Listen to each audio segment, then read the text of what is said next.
Hello, everyone. On December the 4th, there's going to be a new moon in Sagittarius, which is interesting from many viewpoints. First of all, it's also a solar eclipse, and it is at the Great Attractor, which is one of the key celestial areas in karmic astrology. Let's take a look at the fact that it is also a solar eclipse. And solar eclipses have been very important in astrology since the dawning of astrology, of course, because after the Great Cataclysm, when our known world collapsed and we had to re-establish all kinds of rules, celestial and global rules, then the Chaldean priests spent about 3,000 years just to observe what's happening in the sky, and they were trying to assess certain rules and regulations that astrology provided for us. And they realized very early on that solar and lunar eclipses are important, and they established the so-called Saros cycles or series, which Bernard Brady examined in detail. She has a wonderful book. It's called The Eagle and the Lark, that speaks about all kinds of forecasting techniques. And also she describes in detail what these Saros cycles mean.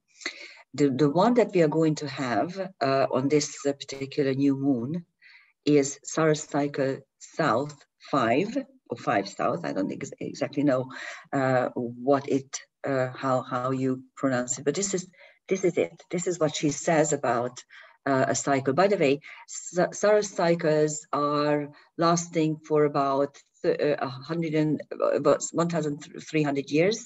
There are usually 72, 73 eclipses in one series, and it has a start date and an end date. It's the only astrological phenomenon that has an end and a start. And because the rest of the year, the planetary cycles are endless, and they are just going on and on and on. But Saros cycles have a beginning and an end. This particular one started in July 14th, 1787, and will end in 3031, August 12. So we are kind of in the middle of it. And this particular one, according to Bernard Brady, describes joyful and peak experiences. And it's a very happy family of eclipses. It provides joy and happiness and long-term impact. So that is something that I was very happy about, because I actually think that during this pandemic situation, we do need joy in our lives. And if the Saros cycle provides us, it is going to have a long-lasting impact, and that's exactly what this particular eclipse can bring us, especially because it is in Sagittarius. Now, new moons are always about new beginnings. Then the Sagittarius new moon provides us with hope, with enthusiasm. And it is during the Advent period when we are waiting for the light to be renewed. So it's again a very joyful period. It should be a joyful period. It's usually when we are preparing ourselves for the Christmas events, and we are preparing all sorts of gifts, and we are putting out lights, and we are decorating the Christmas tree, and we are making pastries and all sorts of things. So it's usually a joyful period. But of course, with the pandemic news and with this new strain that we are facing, again, a lot of fear, a lot of negative energy is gathering around us. And we need to get rid of that. This is the new moon. The new moon is about new beginnings. Sagittarius is about hope.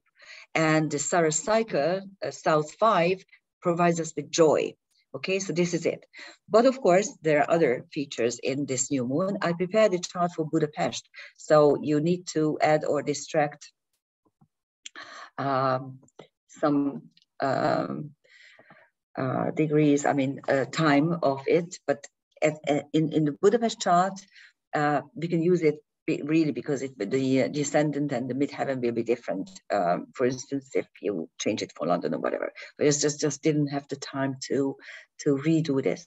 Now, what's interesting here is the fact that the Sun-Moon Vesta conjunction is exact, and the triple conjunction is on the Great Attractor.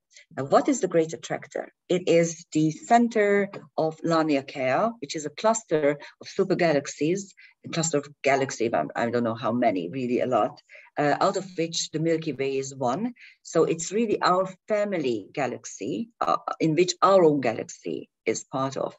And Laniakea's center, the Great Attractor, is at 14 degrees Sagittarius.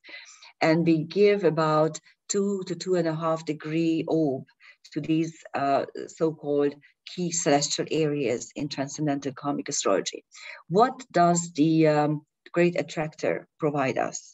What sort of karmic dilemma does it allow us to face?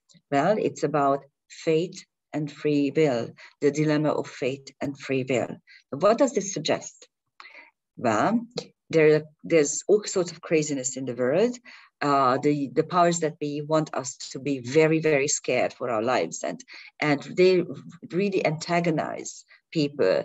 There used to be all sorts of antagonistic issues already, but now it's the vaccinated and unvaccinated, the ones who allow this fear to enter their psyche are going to have very low vibration, and now we need to have high vibration because this is the only way how our system can overcome these issues. So with this joyful new moon and joyful solar eclipse, this is exactly what you can do, and the dilemma is there. What is fate and what is free will? How much free will do you exercise? How much free will do you allow yourself to exercise?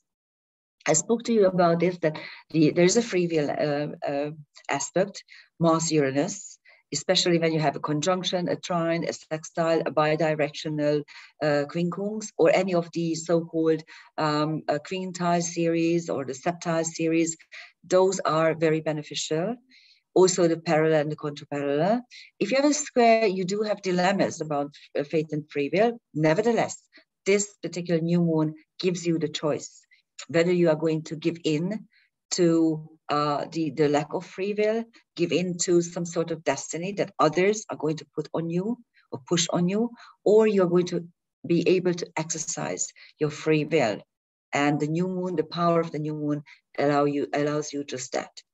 The fourfold conjunction gets a quincunx.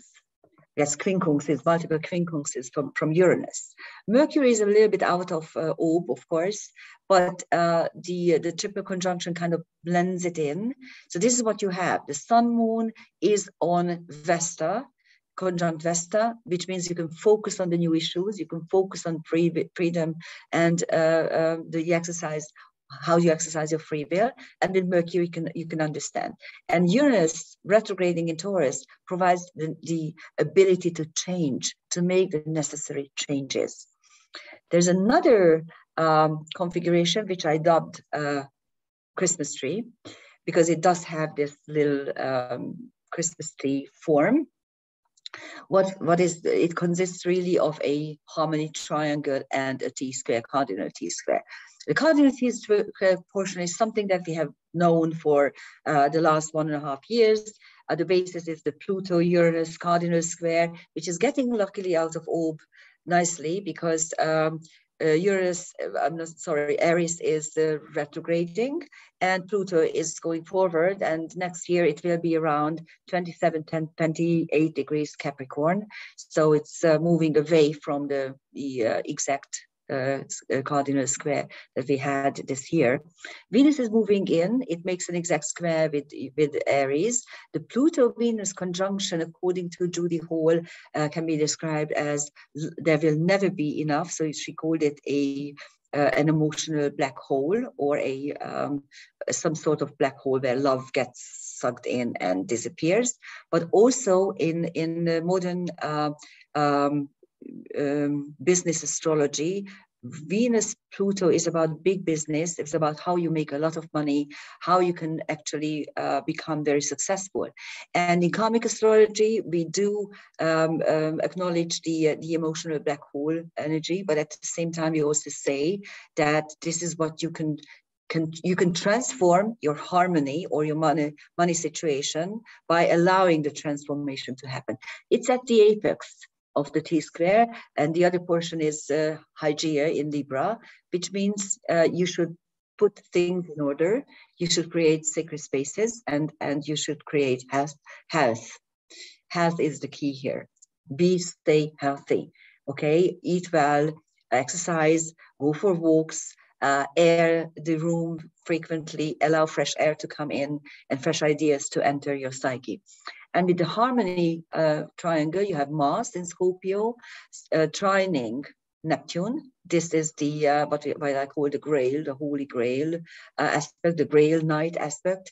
And the Mars Aries quincunx is one of the cross sections of this Christmas tree, providing the will to drastically altered outward circumstances. This is a bidirectional quincunx, so it should work well, especially because Mars also rules Aries. And the other quincunx, the Hygeia Neptune quincunx, provides us the necessary dreams to this whole picture. Have healthy dreams, go and covet your dreams and follow your dreams during this period of time. Listen to your loved ones, focus on joy, focus on those necessary changes that you need to do in order to stay happy and healthy. I wish you happy Sagittarius new moon and happy solar eclipse. Thank you for listening. Bye-bye.